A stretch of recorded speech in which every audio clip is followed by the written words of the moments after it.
Hi, everybody. We are going to continue our study of traditional literature and tall tales by reading another story by Stephen Kellogg called Paul Bunyan. And I'm sure a lot of you guys are familiar with the story of Paul Bunyan, just like you were with the story of Johnny Appleseed. And I want you guys to notice as we look at the cover and at the title page that it says that the tall tale is retold by Stephen Kellogg. We know that with traditional literature, it's sometimes hard to track down the original author of some of these stories because they're retold by word of mouth, and over time they change, and that's one of the major features about traditional literature that I want you guys to pay attention to. So let's go ahead and look first at this illustration on the front. We've got a huge baby being carried out, and it says, "The Bunyans welcome Paul, born today, July 4th at 6:25 a.m., weight 156 pounds. So already right off the bat, we're seeing some big exaggerations, just like we did with Johnny Appleseed and what we're going to continue to notice in our study of tall tales. Another thing to kind of pay attention to is his birthday. So his birthday is July 4th, and we've talked about the fact that in these tall tales, they're really supposed to capture being American. And so we have Paul Bunyan being born on the 4th of July. He's larger than life, literally. And we can see that he's born near the sea. It's looking very colonial, very early American. Paul Bunyan, a tall tale retold and illustrated by Stephen Kellogg. Now we've got another picture of him with a whole bunch of cats, and he's sort of petting a cow, and his mom is wondering why he's not in his enormous cradle. Paul Bunyan was the largest, smartest, and strongest baby ever born in the state of Maine. Even before he learned to talk, Paul showed an interest in the family logging business. He took the lumber wagon and wandered through the neighborhood collecting trees. So we see him grabbing a tree, pulling it out of the ground. The lady who owns the tree orchard doesn't look very happy. It says, "Trespassers will not be tolerated. This orchard is the property of Miss Anna and Miss Hannah Screech." And it looks like they're definitely screeching. And then we have another picture of him taking down another tree, and while he's doing it, he's knocking down like an inn or a church or something. People don't look happy. There were so many complaints about Paul's visits that his parents anchored his cradle in the harbor. Does this look like an exaggeration? Probably. All was well until Paul started rocking the cradle and stirring up waves. After his parents had paid for the damage, they decided to move to the backwoods where life would be a little more peaceful. So we've got the exaggeration of him being able to rock in his cradle and cause a tidal wave that knocks out the whole village. And there's people sort of in the background standing on their roofs that are saying, "Banish the Bunyans, leave town. The child is a monster." Not very nice. Paul loved his new wilderness home. He soon grew into a sturdy lad who was so quick on his feet he could blow out a candle and leap into bed before the room got dark. Every day he joined his forest friends in their sports. He raced with the deer and wrestled with the grizzlies. So you guys probably see that this is a little bit familiar to Johnny Appleseed in that he loves nature, he loves the outdoors, he's really active. One morning, Paul awoke to find the world under a blanket of blue snow. He heard a moan from inside a snowdrift, and there he found a shivering ox calf. Paul adopted him and named him Babe. Both Paul and Babe began growing at an astonishing rate. but the ox never lost the color of the snow from which he'd been rescued. So Babe, the ox, stayed blue. As the years passed, the two of them proved to be extremely helpful in the family business. So remember, his family business is logging, so they chop down wood. At 17, Paul grew a fine beard, which he combed with the top of a pine tree. By this time, the settlers were beginning to crowd into the Maine woods. Paul felt an urge to move on. He said goodbye to his parents and headed west. Again, you guys notice from your study of Johnny Appleseed that this is what these tall tale characters do. They head west because part of the purpose of these tall tales was to encourage Americans to move west, to expand into the western regions of the newly acquired land, and to increase westward expansion. Paul wanted to cross the country with the best lumbering crew available. He hired Ole, a celebrated blacksmith, and two famous cooks, Sourdough Slim and Cream Puff Fatty. Then he signed up legendary lumbermen like Big Tim Burr, Hard Jaw Murphy, and the 7 Hackett brothers.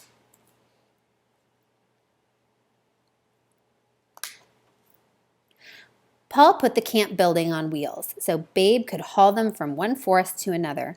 As soon as he cleared the land, pioneers moved in to set up farms and villages.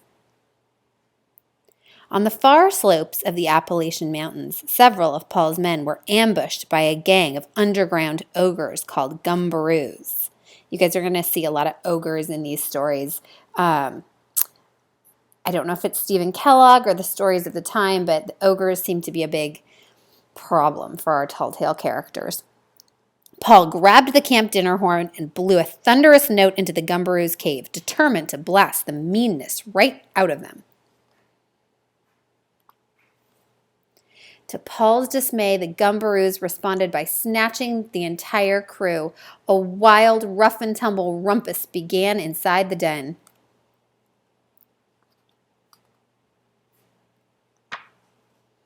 When the historic tussle was over, the gumbaroos needed 6 weeks to untangle themselves.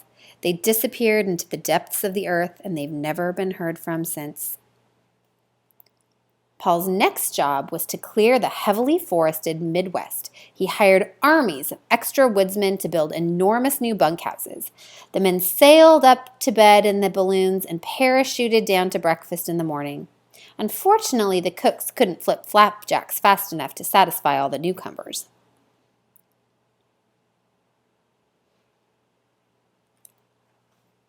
To solve the muddle, Paul built a colossal flapjack griddle. The surface was greased by kitchen helpers with slabs of bacon laced to their feet. Again, are we thinking probably an exaggeration here? Every time the hot griddle was flooded with batter, it blasted a delicious flapjack high above the clouds. Usually the flapjacks landed neatly beside the griddle, but sometimes they were a bit off target.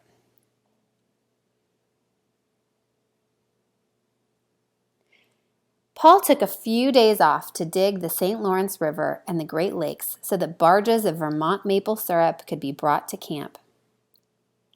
Now, I want you guys to also notice that in this particular story, Paul is responsible for a lot of natural features and things that landforms that we have in America. So, we'll notice that here in this story, he dug the St. Lawrence River and the Great Lakes, which are both landforms, and we'll see him continue to do that in the rest of the book.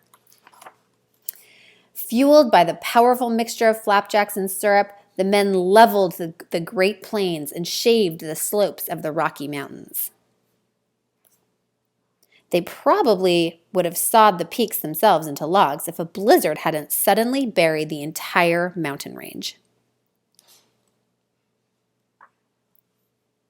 That blizzard continued for several years, snuffing out the springs, summers, and autumns. The crew burrowed into their bunkhouses and hibernated. Babe became so depressed that Paul asked Ole to make a pair of sunglasses for his friend. When Babe saw the world colored in green, he thought he'd stumbled into a field of clover. He began eating the snow with such gusto that soon the treetops reappeared. So the green lenses of the sunglasses, made Babe the blue ox think that all the ground was covered in clover, so he ate all the snow up, which was helpful.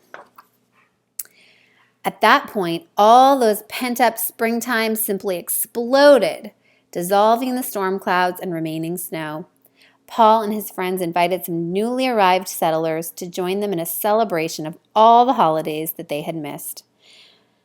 This is one of my favorite pages, and this is such a good example of Stephen Kellogg's illustrations. He's got all the different holidays all kind of rolled into one. Feel free to pause the video right now and look at all the different things they're celebrating. Thanksgiving and Halloween and Christmas and Valentine's Day and birthdays. And you guys can see all the lumberjacks have beards that have grown super long. They've got a barber there. So take a second to enjoy Stephen Kellogg's illustrations. After the festival, the lumberjacks continued their journey, but as they headed southwest, the blistering sun and the giant Texas varmints proved to be more of a problem than they had expected. Travel became so difficult that some of the men began to speak longingly of being buried by a blizzard or bear-hugged by a gumbaroo. While crossing Arizona, the griddle curled up like a burned leaf and the batter evaporated. Deprived of their flapjacks, the lumbermen became weak and discouraged. Paul's great axe fell from his shoulder, gouging a jagged trench, which today is known as the Grand Canyon. Now we know the Grand Canyon wasn't actually made by Paul Bunyan pulling his axe, but in this story, he is responsible for the Grand Canyon. Disaster seemed certain until Paul came up with a desperate plan. He headed east and found a family that could sell him a barn filled with corn. Babe galloped it back across the desert. When the flaming sunrise hit that barn, it exploded, and the lumbermen awoke to find themselves in a raging blizzard of popcorn. Dizzy with joy, they pulled on their mittens and began blasting each other with popcorn balls.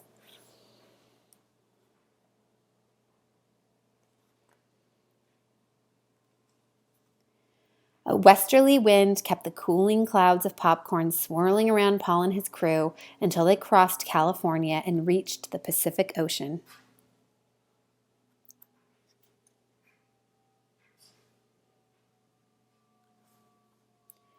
After he had crossed the country, some say that Paul gave up lumbering and rambled north, searching for the new areas of untouched wilderness. With the passing years, Paul has been seen less and less frequently. However, along with his unusual size and strength, he seems to possess an extraordinary longevity. Sometimes his great bursts of laughter can be heard rumbling like distant thunder across the wild Alaskan mountain ranges, where he and Babe still roam. So that's the story of Paul Bunyan, and I'm going to be having you guys do some work with this book this week. I want you guys to think about how the story of Paul Bunyan is similar to that of Johnny Appleseed and how it sort of falls into all those characteristics of tall tales that we've talked about. So feel free to go back and listen to this book again, especially this week when I have you guys doing some work with it. And we will continue to study tall tales and enjoy Stephen Kellogg's books.